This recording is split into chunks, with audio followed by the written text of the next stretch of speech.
Hey everyone, quick buyer check on an online store called Myrtle Beach Boutique. So I took a closer look at Myrtle Beach Boutique.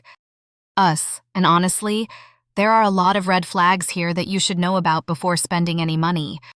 First, the site leans heavily on aggressive social media ads and huge discounts that feel a bit too good to be true. That's usually the first warning sign.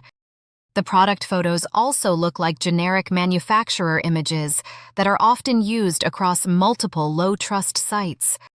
There's also very little real company information, no clear ownership details, no strong brand history, and barely any verified customer reviews online. And while they advertise things like a 30-day money-back guarantee, reports from similar sites suggest customer support often becomes unresponsive after purchase, or returns end up being costly and complicated.